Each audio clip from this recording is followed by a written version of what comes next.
அஸ்ஸலாமு அலைக்கும் வரஹ்மத்துல்லாஹி வபரகாத்துஹு. பாடம் 4ல் நாம் படிக்க போகிற தகவல்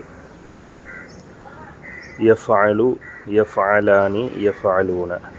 அதாவது ஒரு விஷயத்தை எதிர்காலத்தில் ஒருத்தர் செய்வார் அப்படின்றதுக்கு இதை பயன்படுத்துவாங்க.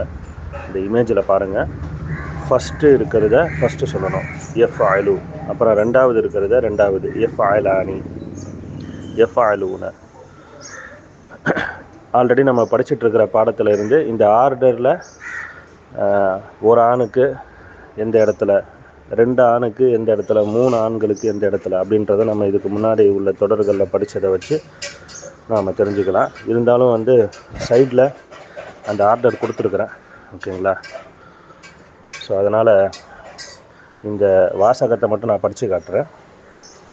யஃஅலு, யஃஅலானி, யஃஅலூன, தஃஅலு, தஃஅலானி, யஃஅல்ன, தஃஅலு, தஃஅலானி, தஃஅலூன, தஃஅலீன, தஃஅலானி, தஃஅல்ன, அஃஅலு, நஃஅலு.